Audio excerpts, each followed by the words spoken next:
I am no longer the CEO of Panda, and I will no longer be a part of the Smash community. I do not wish to return. Community deserves the truth, and I'm not afraid to call out names I have to. The private information of myself and members of Panda have been leaked online. This has gone too far. If there's anyone who is interested in purchasing my shares of Panda, please reach out to the company. Divesting is a complex process that takes time. Okay. So he wants to fully step away from the community after everything here, and he's about to drop the hottest potato the community's ever seen with names as well. I don't know who would really want to buy his shares with the state Panda's currently in, but I guess after the statement, I haven't read it yet. Maybe it's a really strong statement that somehow saves the company, and that might be an appealing offer to someone. We'll see. For a quick summary of the actual truth, here is a message of notes I took during a conversation with a TO on April 14th, 2022. Gimmer and Kin hate you, man. Tell me something for real. This is apparently what stopped him from signing earlier. Kin said that you said you'd kill everyone who doesn't work with you. Is that true? Yeah, so it turns out Kin is spreading shit. Per Kin, I don't like Alan, but if they're really offering all this, then even I'd take it. Per Gimmer, how long have you been working together? 8 years, and you're really going to do this to us? This is like... Why is it written like this? It was to the point that blank even asked blank, how do you really feel about Panda? Do you have any hesitations? To which blank said he has none, blank. Redacted. This is like a CIA document. Everything's fucking redacted. So I was able to assuage his fears and explain that I am not, and have not threatened to kill events. I also told him I'm not threatened by Smash World Tour and have no reason to want to kill them. Explained that Nintendo can't license events on an unlicensed circuit, being the real reason why our circuit is exclusive, blank. I additionally explained that I've offered many ways to work with BTS and I'd rather work with them, not against them, but they just won't talk to us. So, yes, blank does believe us because the shit Kin was telling him to counter everything we've done as a company and who we are as people, but that explains a bit of why I was holding back. He also mentioned that Kin/BTS feels very threatened by us, and so does Smash World Tour. No thoughts on what to do. I don't really care that much. It's clear Kin is trying to actively undermine us, but considering that everyone is willing to work with him or talk with us outside of blank, I don't think he's been very successful. This is all a very confusing read off rip. Right away, though, he mentions that BTS and Smash World Tour feel threatened by them. It feels like the opposite. What are you talking about? The whole community was celebrating Panda working with Nintendo, including the other orgs. I don't really know where that's coming from. The Smash community has always been very symbiotic, where when one org is thriving, every org is thriving. Like, they all work together in the same bundle of success. It's not really like, oh man, Panda's doing well, now we're fucking threatened because now our shit's gonna be bad. Like, if Panda's doing well, it means now there's more interest, and that is good for the other events too, and it's always felt that way. Maybe it was different behind the scenes with Alan. I don't really know. It's super hard to decipher this mess right here. But the impression I've always got is every tournament organizer likes when other tournaments are successful because it's mutually beneficial to everyone.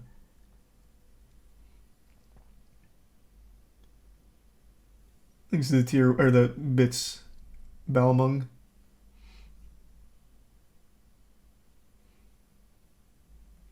But I could absolutely see people not liking him. Like, there's been a lot of stories that have circulated now with relationships with Alan that are less than favorable. But it seems like he's blaming people that don't want to work with him on BTS or Smash World Tour not working with him. Like, at least that's the impression I'm getting here from this jumbled notes. The events and claims that I will be making are true. Some have evidence, some do not, as most of this is a verbal conversations. In those cases, I do my best to recall details from memory and find corroborating evidence from internal chat logs with timestamps. I encourage you to read everything presented as it. I don't know why I'm struggling to read so much tonight out loud. Presented as to be better informed to the circumstances surrounding the Smash community currently. Yeah, all of this right here, I mean, that's a fine thing to mention. The harassment, all that shit is always terrible. That's an absolutely horrible thing that happens during situations like this, 100%. I also don't think it's wrong for him to mention it here, since this is him being personally attacked, as opposed to like where Bethesda brought this up, where they had done the exact same thing to Mick. Like, that's when it was weird when Bethesda tried to say something like this. But for Alan, I understand bringing this up about being an individual who's now experiencing a whole lot of harassment. So, I mean, I get that. I understand why you'd want to put that there.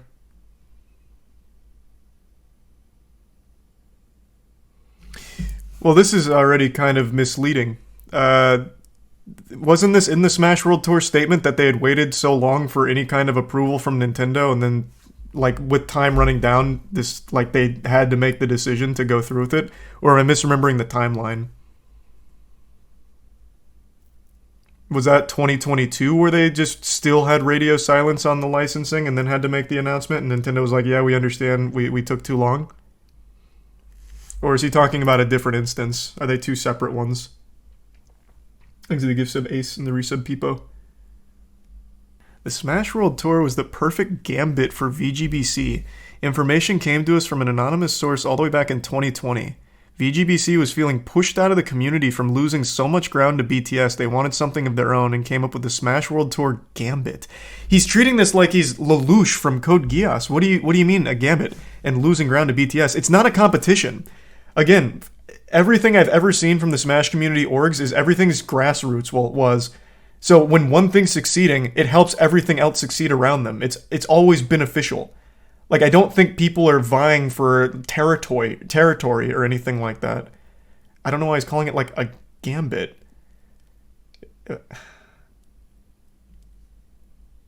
Thanks to the resub Void and the Prime Queen. Smash World Tour doesn't get shut down. VGBC gets their own circuit without the years of negotiation with Nintendo, which they were trying their absolute best to do and were in communication with them for a long, long time, doing everything they could. It's not like they just wanted to go behind their back.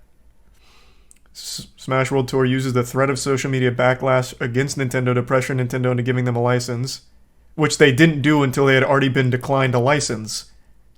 Like, they didn't pressure Nintendo into giving them a license. They did this to explain why they were shutting down, why they had to shut down.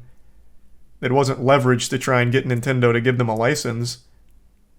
Like, it wasn't trying to mount pressure to get them to release the Krabby Patty secret formula to them. It was, we're shutting down, and here's why.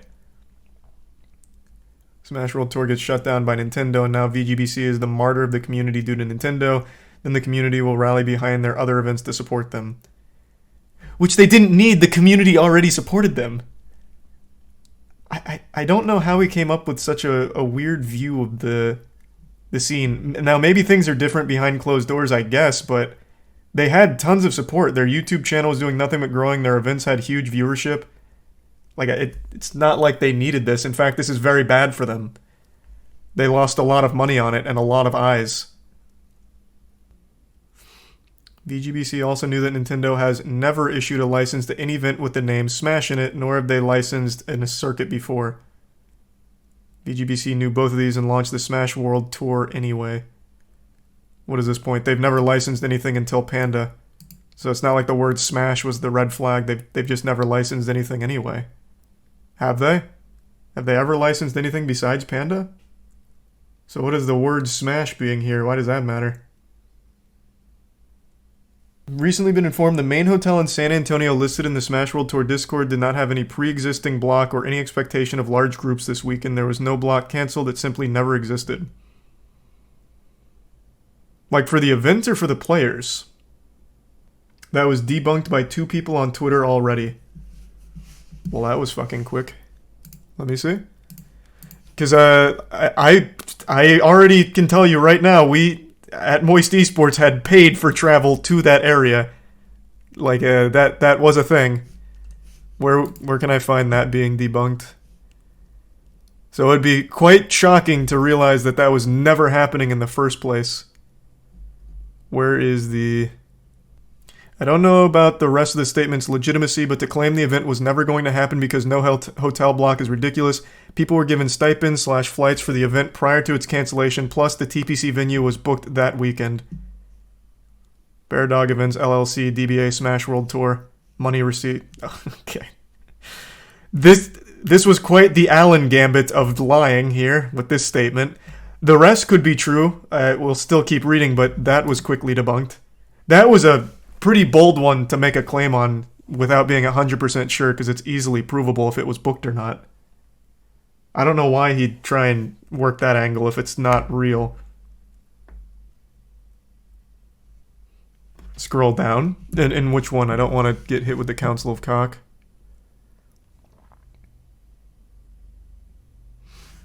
Oh, it's just more evidence. Also, for context, I'm sure most people didn't read the article. Recently been informed that the main hotel in San Antonio... Additional, that's just a statement from the document. Additional 2 times anecdotal evidence. Top alt player Zamba on a prior thread corroborating on flights being paid already. Statement from the event photographer being hired by Techport for the tournament.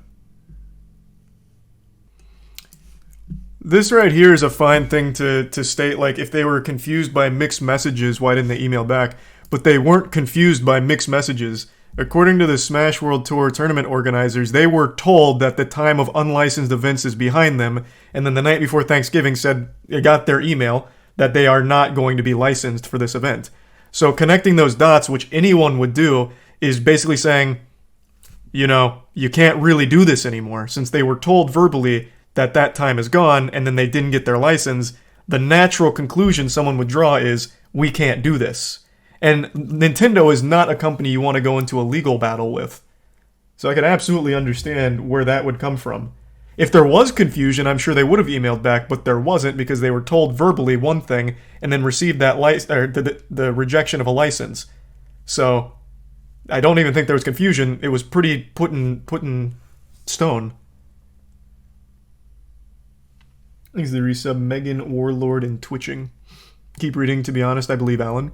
Yeah, I'm gonna finish it, but he is blatantly wrong about a very big claim right here. This is not accurate according to a couple sources over on Twitter that have shown that this was blocked, like it was booked. So this is a huge red flag if he's lying about something like that.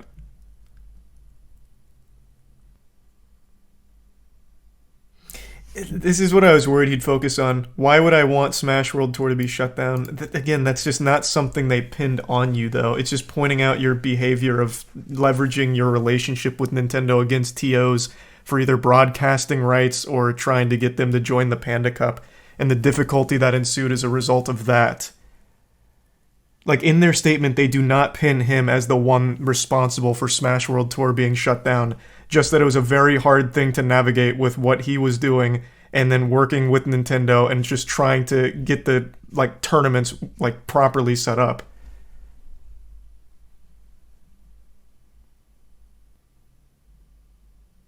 Did he, like, did he read the statement? Because they just don't make that claim. They don't. If he should be focusing on debunking his behavior that they were calling out. They never said they think he actually had something to do with it.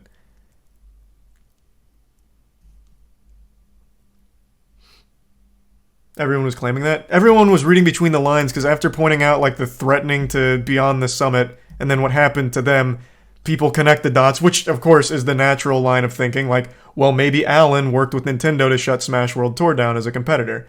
But they themselves don't make that claim. They just put his bad behavior out there on what made it so difficult for them to work with everyone else. Like, they just don't make that claim. I guess you could say they indirectly hint at that, which I guess is a fair argument to make. Like, it could be implied by pointing out the behavior. I also don't really get this one. Smash World Tour leadership stood to gain the most out of anyone. How? They lost their biggest event. And not only that, they lost any chance of having, like, a Nintendo relationship because of how incendiary this whole situation has been. It was a net loss for everyone.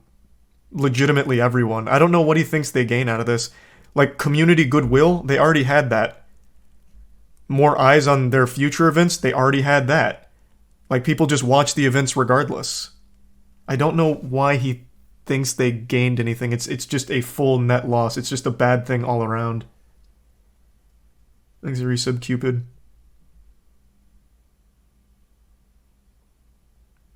I don't know where he gets this view of, like, them wanting community dominance. I don't think they've ever shown anything like that. They're more than willing to like let tournaments run however they want to run. Join the Panda Cup, don't join the Panda Cup, whatever.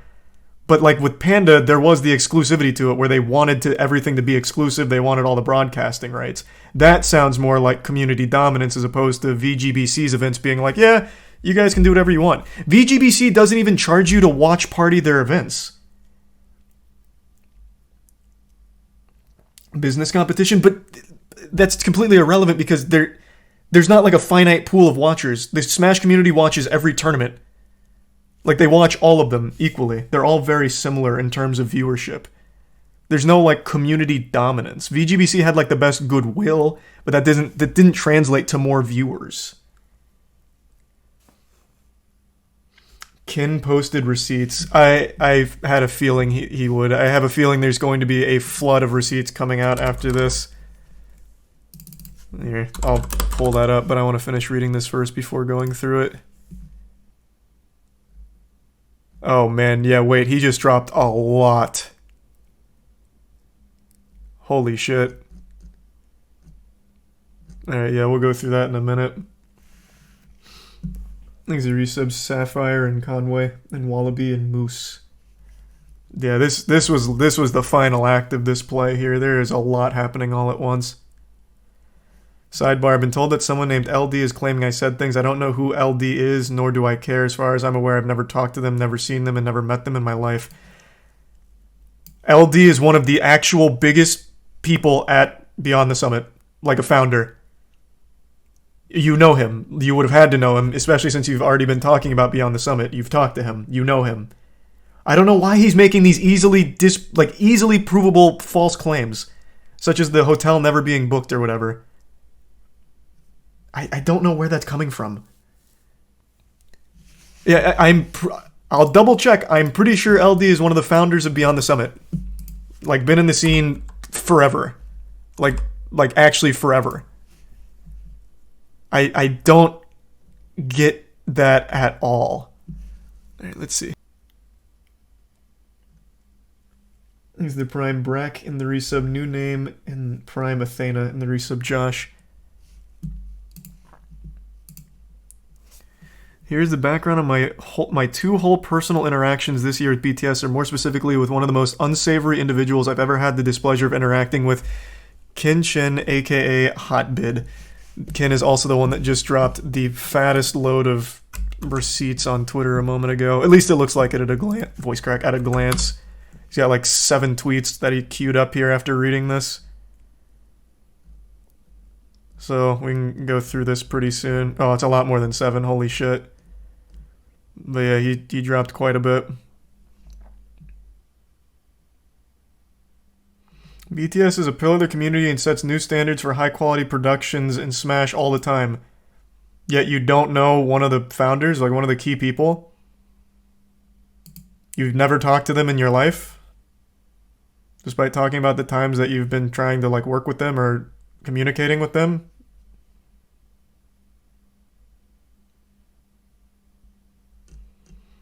I thought this was going to be a screenshot of Kin looking terrible here, like of him looking really unreasonable and mean.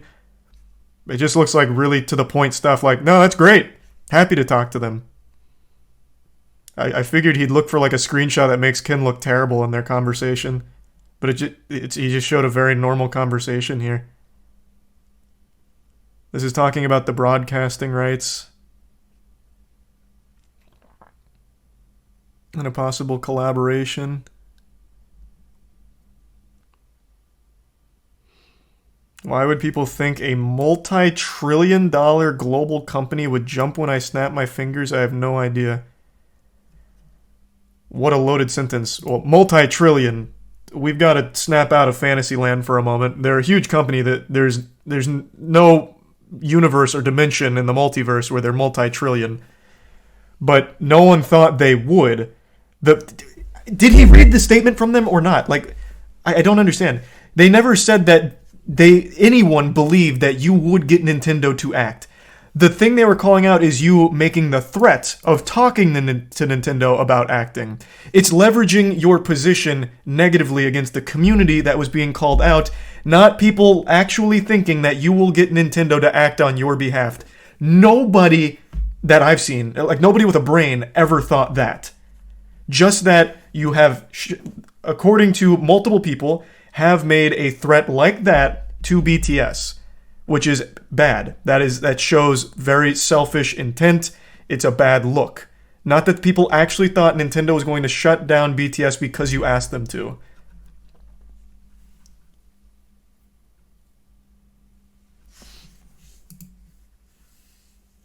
Multi-trillion yen, I think is what he meant. Why would he say multi-trillion yen and somehow get it confused with dollar? Why are we making these giant leaps for the sake of trying to make sense of this statement? I think he just got a little carried away with how big Nintendo is. They're huge. And in order to illustrate that point, he went with a very, massive number to put into perspective how big they are compared to, Panda. He just went a little hard on this, which it comes out looking a little silly. It's not the biggest deal. Getting that wrong is not a big deal. It's just a little silly is all.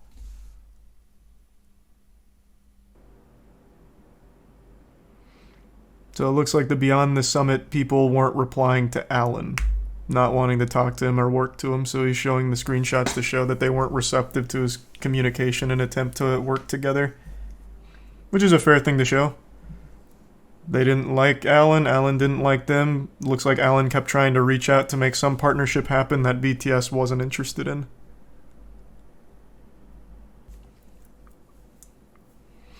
Okay, now let's see what Kin says about this since he dropped his evidence.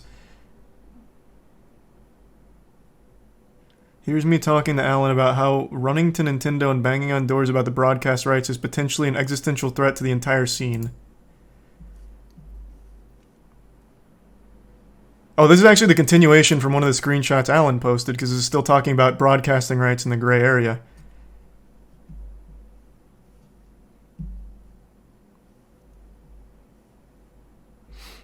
About the tournament selling broadcast rights and broadcast being monetized. Like this.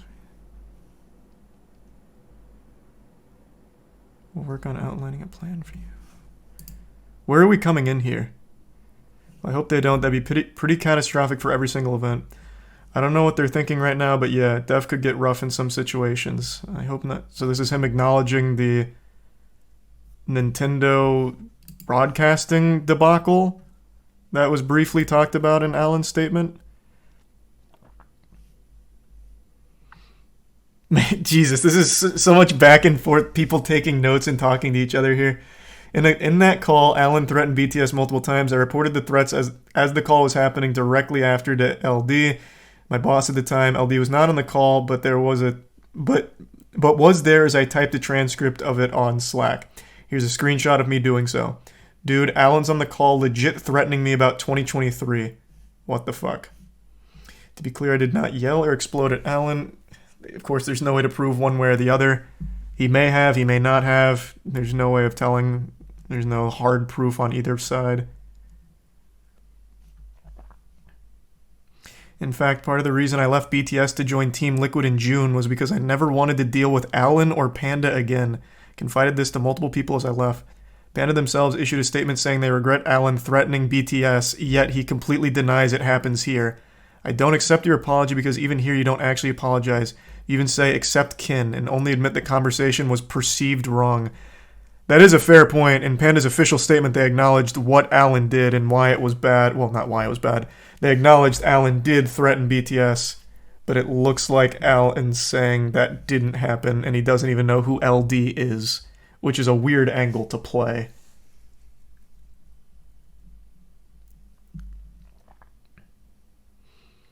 BTS refused to collaborate with Alan because of his conduct, not because of me. I simply reported the exact truth of the conversation with LD and BTS leadership and can verify happened right after the call with Alan in March. I have not been publicly and privately turning people against Panda for months. I've simply been telling the honest story of what happened, which was threats and bullying by Panda, his own org.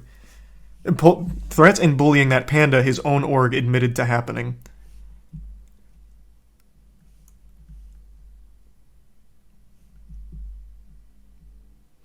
As for the NDA talking about real estate, an absolutely hilarious thing to include in this, I'm more than willing to post the entire NDA if Panda allows me to. Multiple people have confirmed their NDAs have the real estate language in it. It's just a failed copy-paste job. For reference there, after all the Panda stuff like 5 days ago, people noticed their NDAs with Panda for talking about, well, I think their calls or something involving TOs. Their NDAs actually only applied to parcels of real estate. So what they were doing is they were using boilerplate NDAs that didn't even apply to the situation. And I guess Kin had brought one of those up as just kind of like a joke, like, damn, there was a lot of mismanagement happening somewhere. And I guess somewhere in Alan's statement he brings up the NDAs about real estate. But that wasn't like a big point being made. They're just like, hey, this is kind of a goofy thing to talk about with everything going on.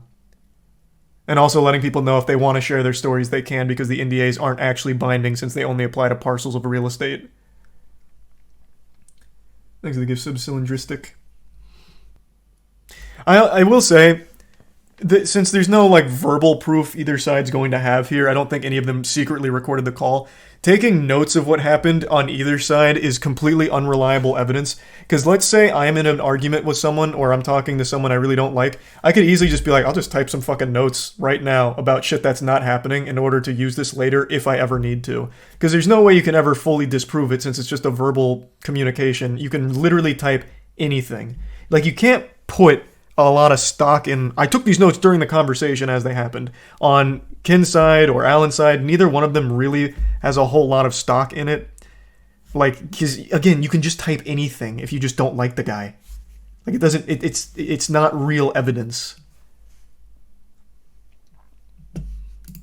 They would need like an unbiased third party to take those notes, yeah. You would literally need a witness there to transcribe it accurately. But even Panda says Alan tried to bully the other org. No. That is confirmed by Panda as well as multiple sources. Like, that has confirmation. What I'm saying is, like, the note-taking of live conversations isn't evidence. Like, that's not real actionable evidence. This one stood out to me as well. The whole, like, monologue of Kin saying, let the can of worms out, willing to jeopardize the whole community or whatever. Again, that's a big claim to make.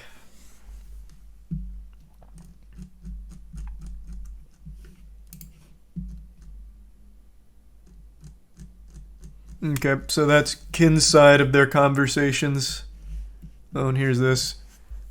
Here's us predicting this drama and situation happening in March, which is why I didn't speak out earlier about this whole thing. I didn't want the entire community and Pandas and org to suffer.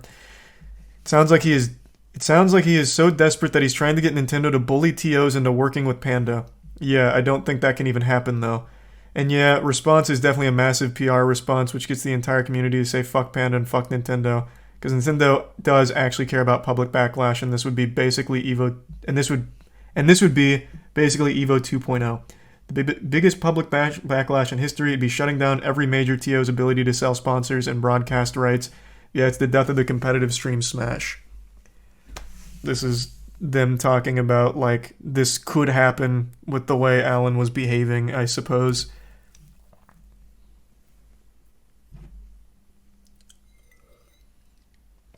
Thanks to the resub vintage. This is just hearsay. Yeah, so far Alan submitted no proof. The only proof he's had is that BTS didn't respond to him, but both sides are acknowledging that their conversations together were not productive and they were not friendly. They were not good conversations. So it makes sense BTS wouldn't respond to Alan going forward. That's not really showing me anything. Their unwillingness to work with him. That actually tracks. That sounds about par for the course. But so far in his statement, he makes two very big claims that were proven wrong. I think it's important we note that.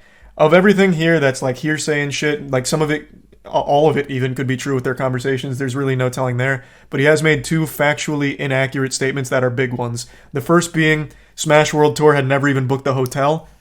That's wrong. And the second being he has no idea who LD is. That can't be right because he is literally one of the key people beyond the summit. They would have talked over the years. Like there's no way he doesn't know who that is. So far, those are the only two, like, blatantly wrong statements, and they are two big things to lie about. Like, knowingly lie about, if he is doing it on purpose. Which I have to imagine he is. He absolutely has to know who LD is. Especially with how much he's, like, talked with BTS and tried to talk to BTS. He would have to know who that is. So is this from their legal team? I'm assuming it'd have to be. So then this is what Ken was saying. I'll just post the full NDA so you can read it yourself. So he's saying, I don't even know why he makes this statement here. This is just kind of like irrelevant because it was just like a goofy thing he pointed out, unless he's just blatantly wrong about it. Maybe Ken misread it, and maybe it is like a totally normal NDA. I will say I've seen a lot of NDAs in my years. I don't think I've ever seen one that mentions parcels of real estate. Usually they're catered to the situation at hand. Like that's not exactly like a super standard thing. Maybe it's different in the Smash scene. I don't know.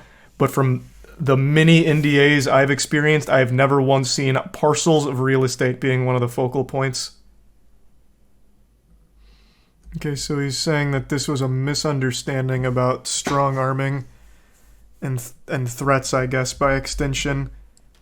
That he was excited to talk about it and maybe didn't convey it properly. Which I guess? But Panda said that they were aware of a way that Alan conducted himself that was unprofessional and not good. That doesn't sound like a misunderstanding. If it was a misunderstanding, I feel like Panda would have been much more on that train of, no, Alan never meant anything by this, it was a misunderstanding. I feel like they would have defended that as opposed to just run with it. Like, yeah, we know Alan did something bad. And then, like, be dismissive. But they acknowledged it, right? But if it was a misunderstanding, I feel like they would have just said, like, no, this was a misunderstanding. I guess maybe at that point, like, the Panda PR team wasn't talking with Alan, so I'm trying to give, like, a really charitable interpretation of it, because he's saying something very different than what Panda themselves was saying with that. Thanks to the Prime Cat and Wolf. Panda just admitted what we wanted to hear, but they didn't though, because their first response was like being dismissive of it, which is why it was so poorly received. If they just wanted to say everything that the community wanted to hear, they would have immediately said like, we are investigating these things. Alan is temporarily put on leave while we go through this situation and shit like that, but they didn't.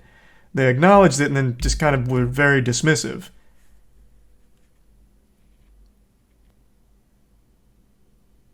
Genesis, Lowtide, Shine, and Riptide were all licensed by Nintendo? Wait, what? Genesis has been licensed for every one of their events since Genesis 3? Like an officially licensed tournament? What? That's news to me. I had no idea about that. Why is the Smash community the hardest community to get straight information from? I have no fucking clue. And it doesn't help that Nintendo's also terrible at giving any kind of straight information at all. Fucking awful. So they got explicit permission from Nintendo. So was it like a Nintendo partnered event? Or did they just get like the official blessing? I'm assuming it just had to be like the blessing, right? It's not like to the same degree Panda was. It's not like Nintendo and Genesis they work together. Okay, so they just got the blessing. Okay, that makes a little more sense. I guess when I hear license, I think of what Panda does with Nintendo, where it's like a one-on-one, like we work together hand in hand kind of deal. But this is just Nintendo giving it the nod of approval officially, as opposed to just like a wink-wink kind of thing. I would be very inclined to believe this statement. We get 10% of a much bigger pie. We don't want the full pie. If he wasn't asking for exclusivity, though, right? He still hasn't explained why it was exclusive because it's redacted information in here. I guess that's like a super secret thing. But there'd have to be like a really good reason for it to be exclusive because that's like the exact opposite of we don't want the full pie. Genesis said they were officially partnered with Nintendo in 2017. Oh. Well, that's interesting. I had no clue about that being an official thing. He said it was Nintendo that wanted it redacted. Which is unlucky because it'd be really helpful to know what the exclusivity was for then if it wasn't for like a large portion of the community to be under the same umbrella. Which would be the full pie, as opposed to 10% of a bigger pie where everyone's growing. Thanks, Arisa Blue. Big question we get all the time is what is Nintendo providing that makes the partnership worth it? I don't even care what he says going forward. What are they providing? Fucking nothing. Them just being there in an official capacity is more than they've ever done, and it takes a big headache away of like, will this get shut down by Nintendo? Maybe they do more than that, but all they need to do is just like sign off on it. Like that's all they've ever had to do is just sign off on it, and if they like it, man, maybe even put like some money and like prizes behind it or some shit. But literally just signing off on it's the main draw why everyone wants like a Nintendo license or partnership. So they don't have to fear getting shut down. I hope he addresses their reasoning of not giving the Smash World Tour license being health and safety related. I'd really like more insight on why that decision would be getting made, but I guess Alan might not be the one to clarify it. Again, I would just like to know why the exclusivity then. All of this sounds great. Like, all of this up in here, like, that sounds great, and it makes complete sense. But with the exclusivity thing and, like, wanting them to join the Panda Cup exclusively with all of the rights and everything, that, again, just seems like the whole pie. It's a real shame Nintendo isn't letting him explain that part, because maybe there's, like, an actual decent reason for it. The finale, talking about how lit the finale would have been. Would have had arcade games, a carnival section, blackjack, hookers, gotcha machines, and crane games. God damn. And completely free. Woof. Jesus Christ. Okay, so yeah, I guess he doesn't have information on why Nintendo cited health and safety concerns for not giving the license to the Smash World Tour.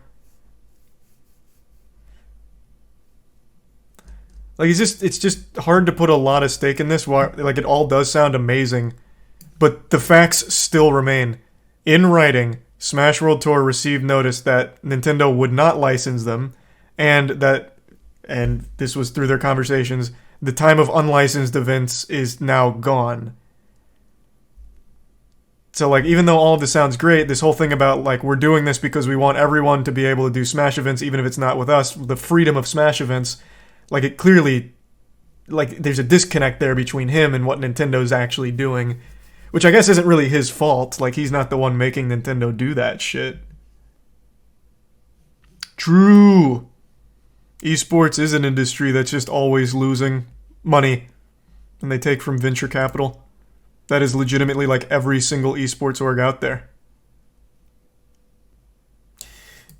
This is not a really good summation. Like, his points that he made, like, I don't think they were terrible points or anything, but this is a terrible breakdown of it. The Smash World Tour stood to gain nothing. Like, I think Alan is just blatantly wrong about that. All they stood from this situation, like the outcome, is complete net loss across the board. Loss of faith from Nintendo, so I don't think the VGBC will ever be getting a license from Nintendo after all of this. That will just never happen. They lost the biggest event of the year for them, which is where they'd make the most money for the $250,000 circuit they put on. So they lost a ton of money on that, a ton of money on putting it all together. Like, all of it was a net loss for them. They had nothing to gain. Absolutely nothing to gain. So to say that it was the Smash World Tour gambit and say, like, it was all to try and make themselves the hero for more community eyes is, I think that's a terrible angle to take. Like, the points he was making, of course, aren't provable points because there was no evidence, except for, like, notes he took during conversations. But, like, the points, I think, aren't horrible that he tried to make. But this, like, the reasoning for it, I think is way off. Like, I think that's silly. Even if he wants to take it from a sponsorship angle, that still doesn't compute. Because the sponsors that are in the Smash scene right now have been in the Smash scene for, like, years now. So it's not like they're even getting new sponsors or wanting new sponsors. And it's not like the sponsors that were sponsoring Panda Cup are going to go to fucking VGBC now after this blow up. They just won't come back. So again, it's just another net loss where VGBC will never get those sponsors or anything. Thanks to resub. Smooth and tier 1 blammo.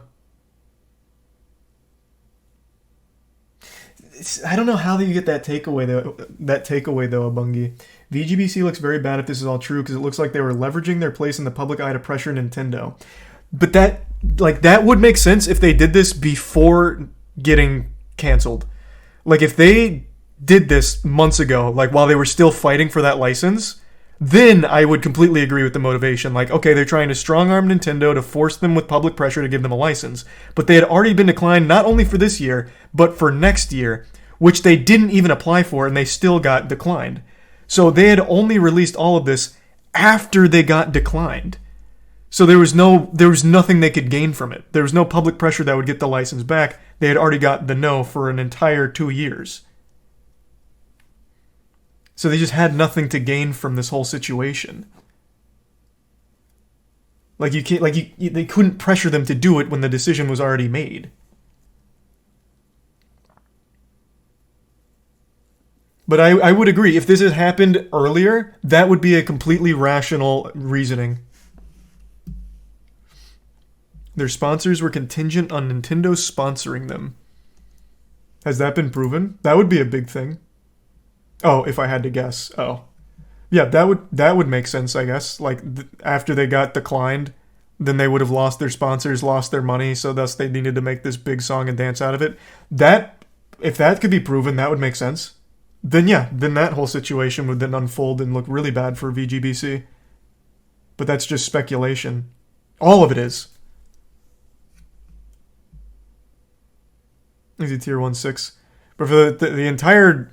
Jesus Christ, however long VGBC's been around now, they don't have any kind of history of doing anything manipulative like this. They have, like, the most goodwill in the community, and always have. Like, it doesn't sound like that'd be some kind of galaxy brain plan they would have come up with in order to fuck everyone. That just doesn't make sense. VGBC tried to gain something in place where there was nothing to gain. What did they try to gain, though? Again, like, I haven't heard an answer that makes sense here of what they tried to gain. All they did was lose. Like, I don't understand. That's a question to the guy that just said that. What did they try to gain? PR. How does that help them when they lost all this money? How is that PR helpful? They're going to have the same amount of eyes on their content as they always have. If they had no money left to run the event, well, even still, then they have nothing to gain. But yeah, if all of the sponsors were contingent on the Nintendo license, then yeah, that would then make sense for all of this to happen. Or why they would do that. They gained the destruction of one of their competitors. I think everyone still has this really bastardized idea of how this ecosystem has worked, at least as I understand it. Even in Alan's statement, he's talking about how he always wanted to symbiotically work with the community. That's been the norm in the Smash scene. Since it's all grassroots, everyone succeeds together or they all fail together. Like, it's not... I've never seen them viewing each other as competition where they want others to fail. Because it helps them when they don't fail. Like, when Panda was doing well, VGBC was doing well, BTS was doing well. When one of them was struggling, the other two then start struggling. Like, they all needed to work together. It was always ride or die. Like, it's not... Oh, do you hear that? Oh, I was just making motions with my hands on the table. I don't know why you can't even see my hands, but yeah. Like, there was just nothing to gain. The eyes are the same. The attention of the community is the same. I think the most important thing, like, again, all of this is hearsay. Like, there's no hard proof of anything from either side except from Smash World Tour with their side from Nintendo. They do have all of those receipts. Like, they do have that. That is all hard evidence. Everything else is hearsay at the end of the day.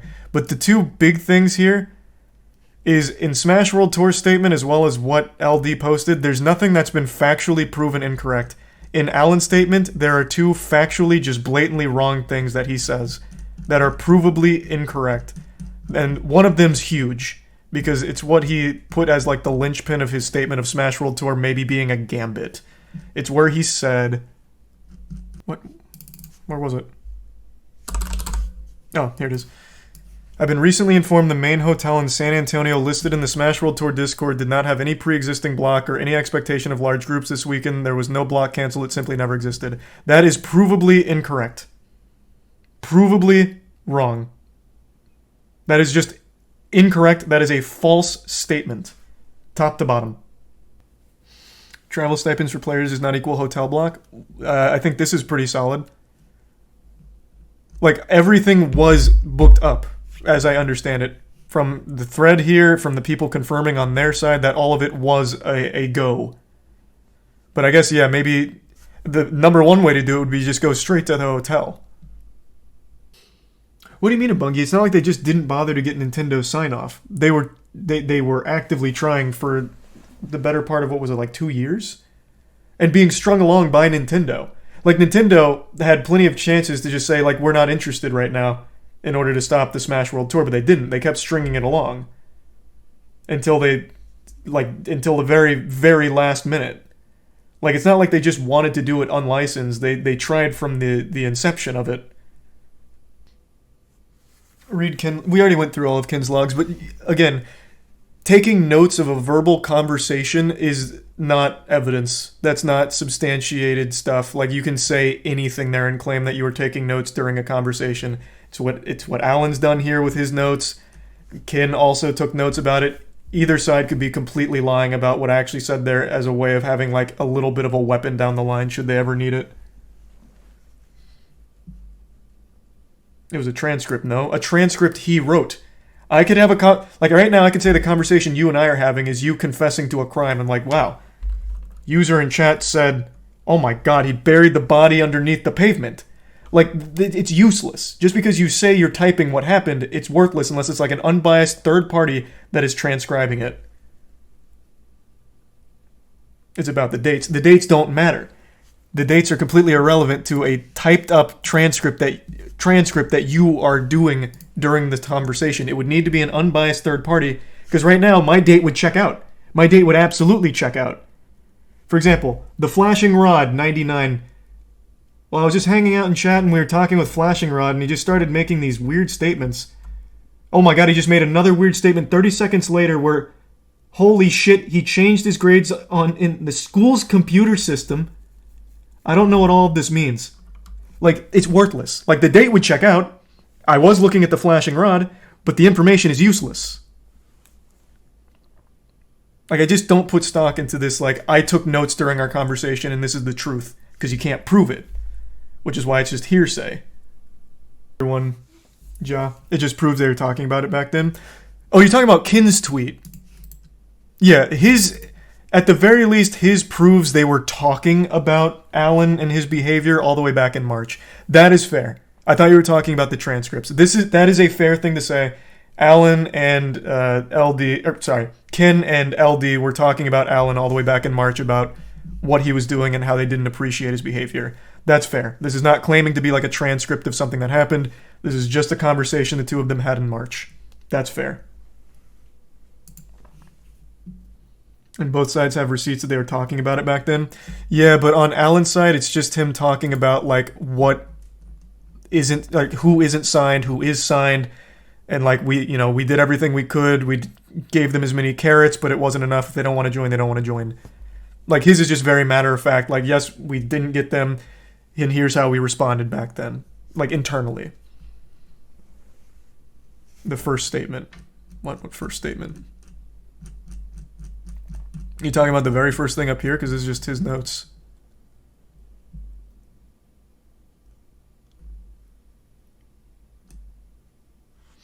Thanks, resub, Ted. The date. But why does that date matter? This is Alan taking those notes. And, like, that's... Am I misunderstanding this? Wasn't this between him and... Who was it? That he clarified further down. This is just him relaying his notes. Or are you just saying, like, he was still talking about how things weren't great between them back then? If that's what you're saying, then that makes sense. Oh, you're just saying that he was talking about them back then. Oh, okay. Then yeah, you're just saying the same thing, like with Ken, but with Alan. Gotcha. Exactly, they both hated each other back then. Yeah, that much is very clear. Which is why I find it weird that he made an entire song and dance out of like, why are they stonewalling me? Why aren't they replying? Well, it's because you didn't like them, they didn't like you, so they didn't want to work with you. Like, that's very clearly why they're not responding. That's not eye-opening, and that's not really a knock against them. Like, if they don't want to work with you because they didn't like how the conversations went, they're not going to work with you. It's just that simple. Exerisib Transowu and the Razzle Dazzle. Seems more sad than anything else. Well, it is more sad than anything else. This is a massive hit to the entire Smash tournament community. The Marriott website actually has a page for the Smash event booking. Oh, that would be such a dagger in his, like, actual really wild claim.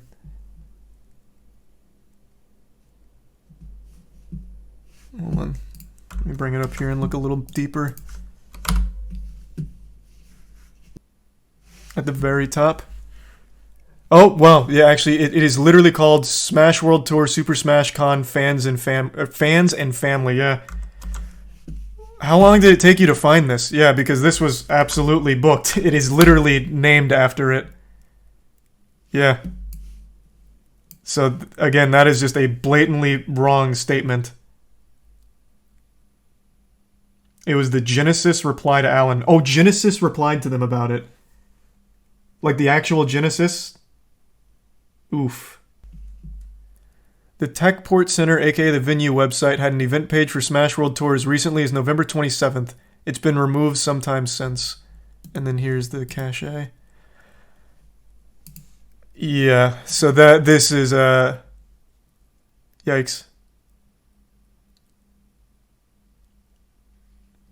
So it's just wrong then. Like his claim is just wrong. So no way. Wait, is this from one of the TOs of Genesis? Holy shit, this is actually from a TO of Genesis giving a character witness statement on Alan. This is, as I've just learned, Genesis is like an official licensed partner with Nintendo, or at least has been. Got some shit to say, not going into detail, but from the very first moment Alan opened his mouth to the last time we spoke, nothing but snake-like sounds could be heard, like that shit in Harry Potter. Parcel tongue, my man. It's called parcel tongue. That's aggressive. Again, this is all hearsay, but I think it's important to note, every TO so far has only had negative things to say about their interaction with Alan. There has not been a TO to come forward as like a positive character witness for Alan yet. Now, maybe that's because the public pendulum has swung against him and they might be a little fearful. That's very possible. But the sheer amount of very similar stories that these TOs are sharing about him is a little absurd.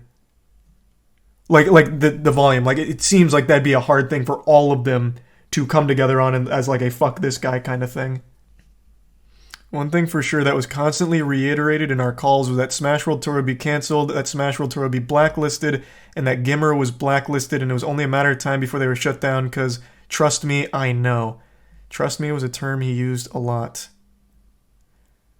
He at one point called himself the savior of Smash on a call. This is a lot. Again, this is more just like hearsay. There's no evidence, but this is like the 9th or 10th TO to share very similar experiences. In one call, it was confirmed that he was to be the licensed broker for the whole scene. This has the potential to be really, really bad for everyone. That means eventually, if he wanted to, you would have to be part of the Panda Cup to get a license, one person having the keys. If that's true, that is a massive problem. Obviously for the reason he points out, but also if he just doesn't like you, he never has to grant you that license.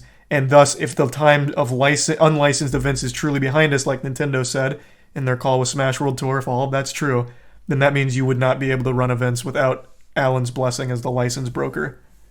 I can go on and on, but generally most of the shit he's saying in that 31-page garbage tweet is a lie. It's riddled with manipulative ways of speaking, and it's just more of what I expect of a guy who thinks he's the fucking savior of Smash.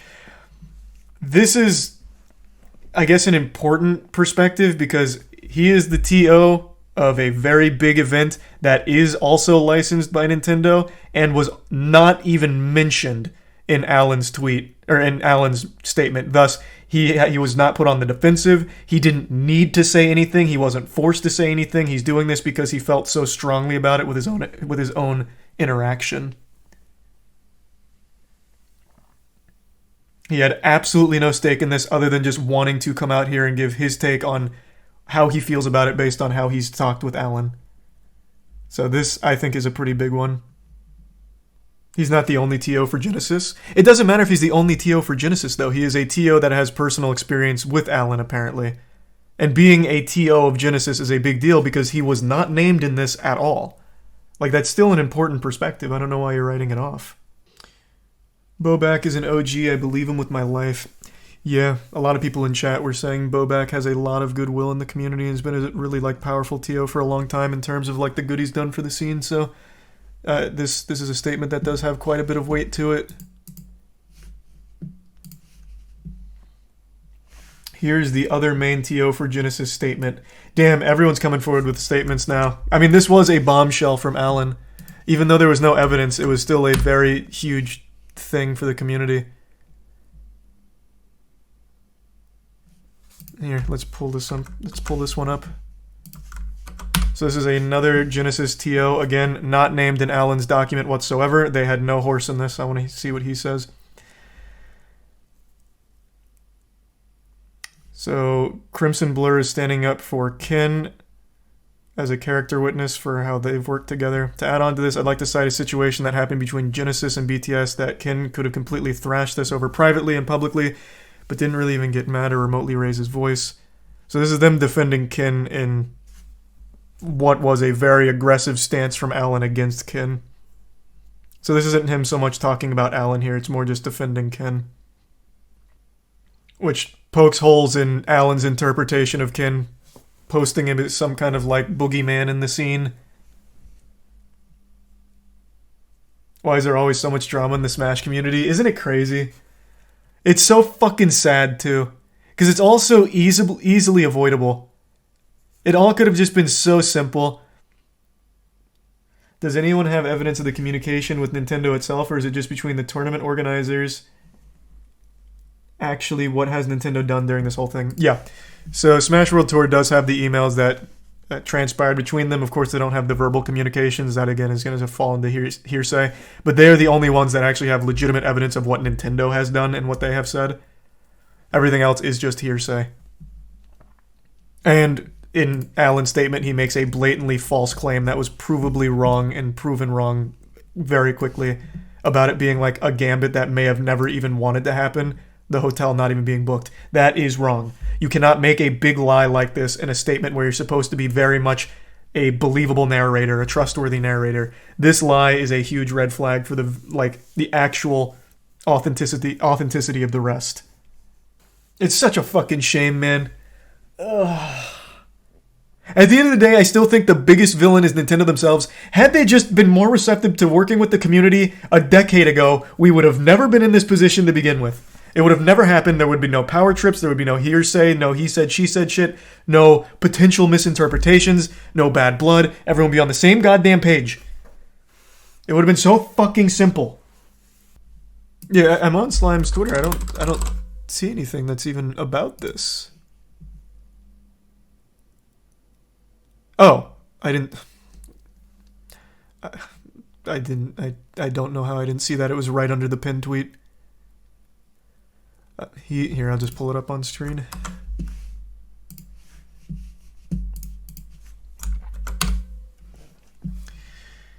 I spent over 2 years working with Ken in an office, never heard him yell or be out of line in even our biggest disagreements. Ken actually taught me a lot about being level-headed and evaluating tough situations with care, especially in meetings / BD initiatives. The amount of people coming out to defend Ken's character speaks volumes. Alan seems to be the only one with this view of Ken. No one else has come forward to corroborate Ken being an asshole. So that pokes doubt in that entire section. Because again, it's all just hearsay. Even the character witness statements are just them giving their own anecdotal proof. But there's so many of them, whereas Alan is just one. And for what it's worth, I have also talked to Ken. since having Moist Esports and being more intertwined with the community, I have also talked to Kin, and I have nothing but a positive experience with him as well, but I don't know him to the same level as everyone else. As someone coming from the Dota community, Kin has been nothing but professional during his time. Yeah, that sounds about right. Thanks to resub Boiler, Yukiwi, and the Prime Gentleman. More and more OG members of the community come out to talk about Alan being a snake, makes it harder and harder to believe a word he says. Exactly. At the end of the day, it is all hearsay, but with so many people all saying similar things about their interaction with Alan, and so many people coming together on Kin's side about how his interpretation in Alan's document makes no sense based on the years they've spent working with Kin, I really think that speaks a lot.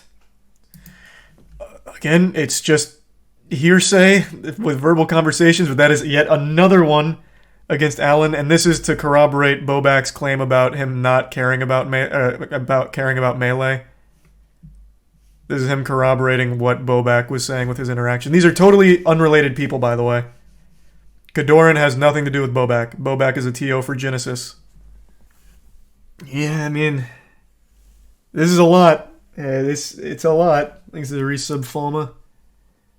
Hey, Rickles. No, of course, man. This is something I'm very passionate about. Without the Smash community, there wouldn't have been a Moist Esports. It's a community that I'm very much deeply passionate about.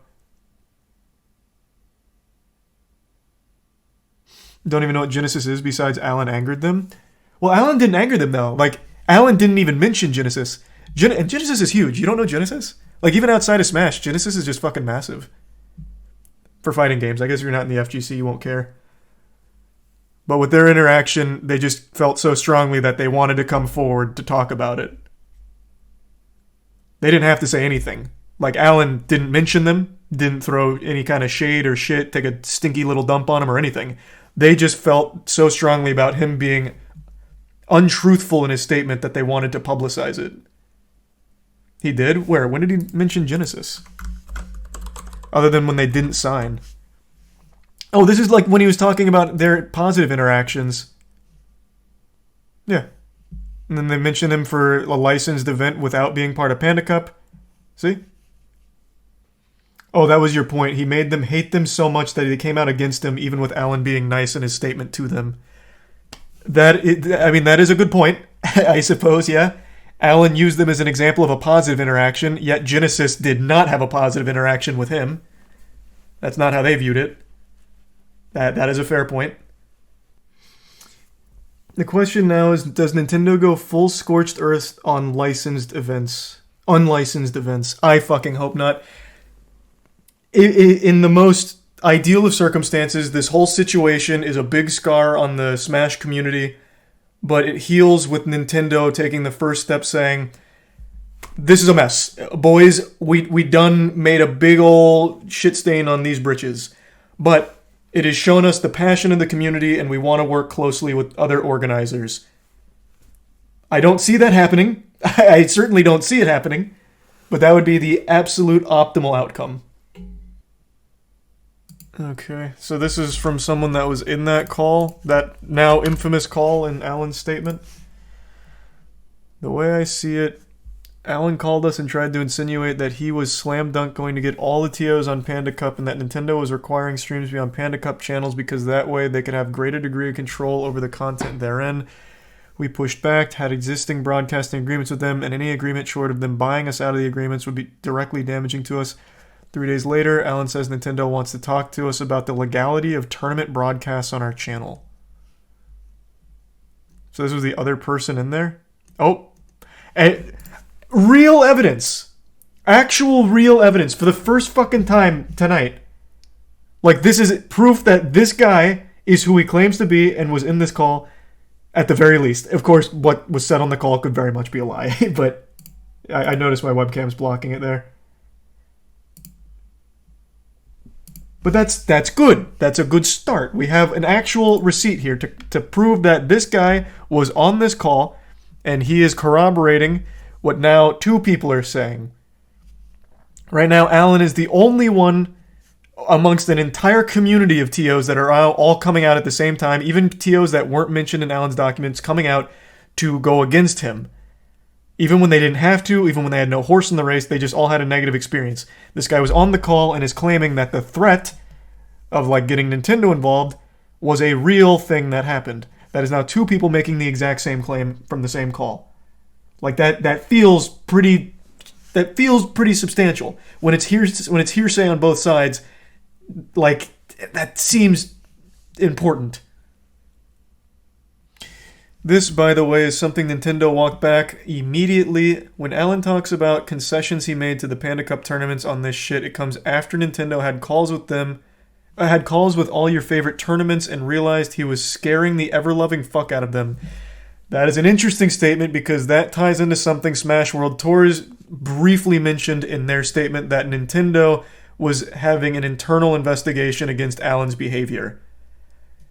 That checks out with a statement made by Smash World Tour's initial statement. A lot to mentally keep track of, I know. It's actually really not. There's only one perspective that has no support behind it in terms of other people in the scene, and that's Alan's. Alan released his statement, and every TO in the scene right now, even ones not associated with the named ones in Alan's statement, have come out against him, talking about how manipulative and untrustworthy he was in their conversations with him being very bad. Like, everyone is against Alan, at least in the scene. Like the TOs, the tournament organizers, none of them are agreeing with anything Alan has said at all. Deer, a TO working with both Panda and VGBC, confirmed Alan threatened to shut down Smash World Tour last year. Holy shit. Jesus Christ. How... Literally every tournament organizer in all of Smash right now is coming out against Alan after his statement. He blew the floodgate open. I can corroborate that at Summit in November 21, I was verbatim told that Smash World Tour won't exist anymore, so being involved in both circuits was not something I'd have to worry about. And this is someone that has worked with both Panda and... what was it? Panda and VGBC? I think the bit's vegan. Yes, I know vegan. We talked to them about that the entire way. Was there evidence for anything besides responses on Twitter? As much as I want to believe the TOs, it's been hard to take anything at face value. Well, no, because it's all hearsay. Except for Mikey. Mikey's the only one right now that's posted a screenshot of him being in that call that was where the threat was made. Like, allegedly where the threat was made. He has confirmed he was in a call with them that is mentioned in all of the statements from Alan and Ken. But in Alan's statement, there is also no evidence of anything other than hearsay. The whole thing is built up on hearsay, except the initial statement from Smash World Tour, which has the actual facts from Nintendo. They have evidence from Nintendo, but everything else is hearsay. Did you see the Yeah, we already looked at Bobak's thread.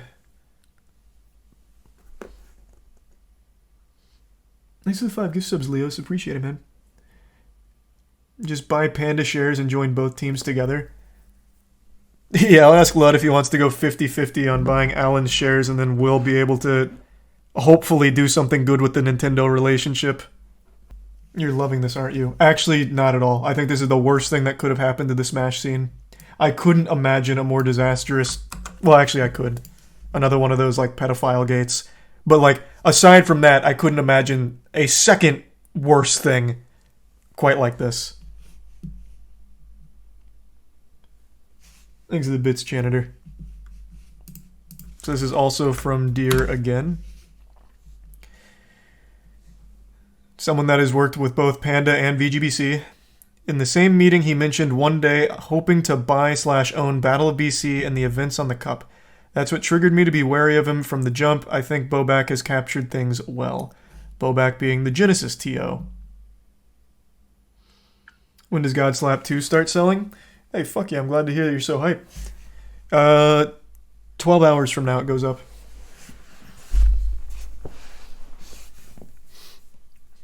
Deadass, you could save Smash by buying the Panda shares and using Nintendo Bridge for good. That, I mean, again, that'd be very expensive, on like, no doubt about that, and there's no telling if Nintendo wants to even honor that relationship going forward. Because after all this, I think there's a very real chance they back out entirely and never come back. Which is why I think this whole situation is fucking terrible. I don't think white people think Nintendo are going to get involved. There's been more intense shit like the pedo stuff that they looked over. Bro, Nintendo is like a family-branded entertainment company. They're not going to come take a hardline stance about like pedophiles that play their games. That just shines a light on it and it'd be worse for them. I never expected them to do anything. Anyone that did was out of their mind. I mean, maybe I toyed around with the idea like, man, this is so big Nintendo might get involved, but in the back of our heads, I'm sure we all knew they wouldn't. Nintendo partnerships has just been, hey, let us run ads at your tournament. They've never been invested in the Smash. They've never invested into Smash at all competitively. And that's fine. Just having their blessing, knowing that they won't get shut down, is actually just good enough. It'd be great if they put money behind it, or production behind it, or a team behind it, but like that's not even necessary. Just having their blessing. Like, we are official partners. You're not getting shut down. Like, this is fucking good enough. A week later, I had to walk the verbal offer back and say we're going with VGBC. We had discussions where Ken frankly but cordially said he was very disappointed and didn't like how negotiation was handled. That Ken is completely at odds with the Ken and Allen statement. Okay, so Slime is replying to T.O. from Genesis. This was the head TO for Genesis. And he was coming out to defend Ken's character, saying that what Alan's saying about Ken makes no sense with the Ken that I've talked to. Even in the most heated of times, Ken had never done anything quite even close to the level that Alan said. And now this is Slime saying the same thing. I was in these meetings and can confirm we were bummed about the walk back, but didn't throw a hissy fit and ended up working with Genesis the next year.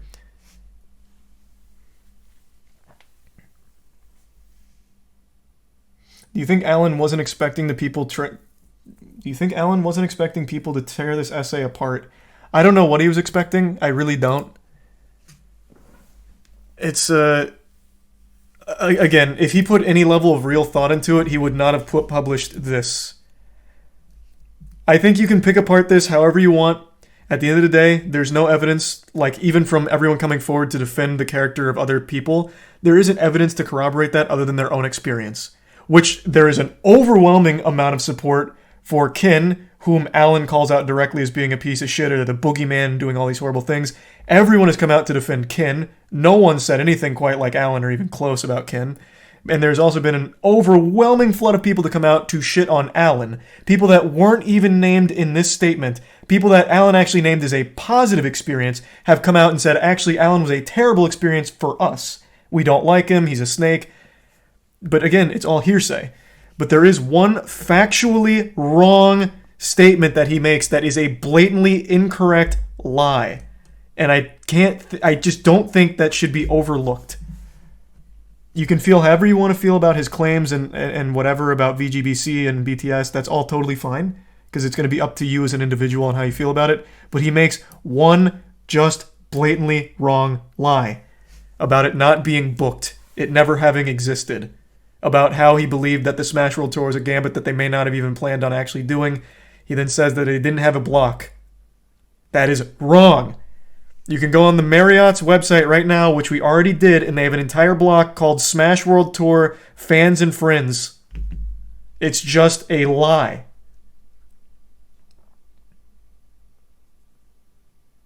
Was his other claim backed up by evidence? No, there is no evidence for his claims. It is just hearsay. His screenshots are him confirming, like, conversations he's had. Like, oh, they didn't join us. They didn't join us this time. We gave them a carrot. They said no, they don't want to join. Like he's showing screenshots where he doesn't freak out or anything. But that's not evidence to disprove anything that was been talked about. Don't forget, he doesn't know LD, apparently. That is another thing that is just blatantly... I can't even call it blatantly a lie because it's so ridiculous. This just had to be some kind of brain fart. This is another thing in his statement that is just completely unbelievable that it would even be in here. He says he doesn't know who LD is, yet praises Beyond the Summit, which is LD's company, as one of the fucking key members of BTS since the beginning. He would know who LD is. I don't think the hotel is evidence that could be created by fans for rooms. No, like the block is there though. Like on the Marriott's site, it is booking through them for the Smash World Tour event. Can you start that as a normal person? Because not only that, but all of the travel was booked and stipend for like players and stuff. But like on the actual Marriott, you can actually book a room for that event. For the fans and friends bundle. I don't know how that works. I don't know if you can do that as an individual. That seems like something only the hotel would be able to do. That seems very dangerous if you give people the power to make their own bookings on their fucking hotel. Here is yet another... What is this? Oh no, this is just someone in the space. This is not a TO. This is again just another name to add to the pile of people talking about and corroborating statements against Alan. Since one of the TOs has mentioned it publicly now, I've heard from nearly every major TO say that Alan talked about wanting to buy out the rights to their tournament brand. His goal was to own the entire ecosystem. This is like the fucking 10th or 15th TO saying the exact same thing. Is the Prime Carson and the Bits Plutonian? Is this lore for Warhammer Dark Tide? Yeah. I work in hotels. You have to go through the group desk department to make those kind of bookings. So it is like an official booking? Well, hold on, what was your name? Jax. So, like, the Smash World Tour fans... Here, let me just pull it up. It'll be much easier. Oh my god, I've opened so many fucking tabs. Okay, I don't feel like strolling that far back. On the site for the Marriott, it was the Smash World Tour fans and family booking. Like that was where you were booking at that Marriott for that event, and then you book your rooms under it. Is that something that needed to go through the hotel officially as like, yes, we have this event, and here's how you book it? Oh, here. Hold on, Jax. This. Thanks for the link, Silver. Yeah, this is what it is on the site, on the Marriott, for this event. Wait, why is it saying temporarily unable to display the information? You give me a dead link? But anyway, Jax, everything I described, is that something that anyone can do, like on the official Marriott site, or does that have to be from the hotel with the event booked? I didn't see what you said. Yes, you'd have to talk to them on the phone, block a certain amount of rooms at a specific price point for the people coming in. It takes time and a bunch of paperwork. Okay, that makes sense. That's how I thought it would be. But chat seemed to think anyone could do it. I just wanted a little more confirmation. Of course, I can't confirm you actually work at a hotel. But, I mean, it's better than just saying, no, anyone can make it a booking on Marriott under any name. That seems weird. Like booking an event at the Marriott under any name. Link works now. I'm already over it. I don't need to pull it up. I got rejected twice. I already pulled it up once. Maybe he didn't lie. He was just misinformed. That's not like, but you can't be here. One of your first statements being a provable lie immediately casts doubt on the rest of your claims. It's not really an excuse. He's a prime vab. We really would love to know when you're finishing Devil Me. Oh, is Jackson streaming? I'm down to finish it soon. Like, can do it tomorrow. Oh, Jackson's not even streaming. Where did you? Why are you saying we? Why hasn't anything been done about Alan till now? Did Nintendo know about this and just not care? Well, I can tell you why they wouldn't do anything about it. Like, Ken even alludes to it here. It's just a disaster for the scene. Had all of this information about Alan come out, that's terrible for everybody. It's bad for the whole scene. You don't want that. Like I said, the Smash orgs have always had this, at least as I understand it, this you succeed, we succeed mentality, because it's all grassroots. When one is succeeding, it is helpful for all the other ones around it. So you don't want to see one crash and burn, because that hurts everybody around you. So of course they wouldn't want to come forward with some kind of like expose on Allen and him overstepping his line. Main stage TOs ate well because of this, though. Viewership was the same, man. The viewership was still at 40 to 50, well, 40 to 60K ballpark, which is great viewership. But yeah, they got a lot more people to go to it that canceled Panda. That is true.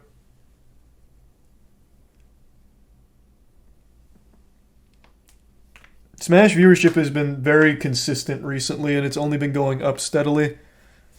Pretty much every major averages between 30 to 50K.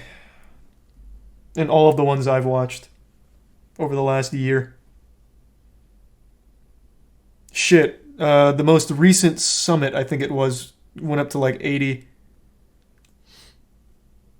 Don't you think Technical's banned Nairo shit is a part of this? He was able to get into a VGBC event because they had no security, super irresponsible to not be checking people as they come in.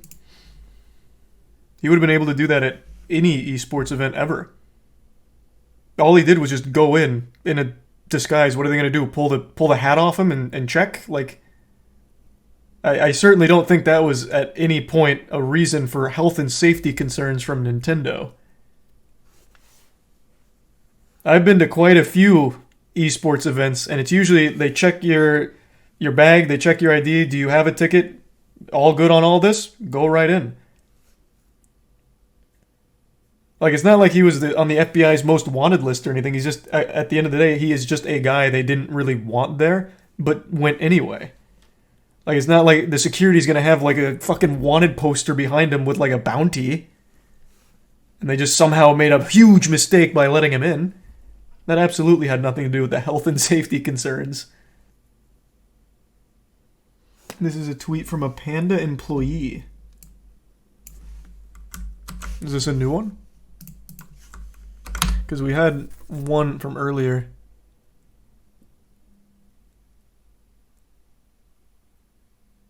Okay, let's bring this one in. Last Friday, Panda had an internal town hall meeting where Alan spoke to us, and many of us had the chance to speak in the call and ask questions. I urged Alan to speak the truth and to even consider a public third-party moderated video call with VGBC and or BTS to hash things out. It's a fair suggestion. Enjoyed my journey with Panda and Panda Cup over the years. Pretty sure everyone at Panda did. It seems like a lot of people just want to talk. Yeah, it feels like since all of this has happened and the lid's already been blown wide open, everyone's coming forward with their experience with Alan. And right now, every single one of them has been negative. And each one is corroborating the others, even from unrelated TOs. They're all sharing extremely similar experiences negatively about Alan. So far, there hasn't been any positive accounts of his character. Yeah, I already went through the Bobak thread. Supporting is a death sentence? No, not really. Like, I saw, I think it was Coney. Coney was like, I never really had any reason to believe Alan was anything other than nice. I had a good experience with him. That said, terrible situation, and then talked about all of the people coming forward with their horrible accounts of him. Like, there's of course going to be people that had good experiences with him. There absolutely will be. But those people are not the TOs, the people that he was directly communicating with in like a business capacity. Yeah, I already watched the Kadoran clip. I'm pretty sure I've seen everything now. It's fucking 2:30 a.m. I don't think there's going to be any more like big statements coming out. But yeah, this was a lot to take in. This was a pretty wild development here. Emphasize not to attack the players or staff. Oh, I actually haven't seen any of that happening. I know Alan mentions it, like the safety of the staff and everything, but I haven't seen any of that. I don't doubt that it exists, because that shit always happens with internet drama. But from everything I've seen, the community's been like really understanding of like staff positions and players. But maybe I've just not seen it. But yeah, I think that should always go without saying.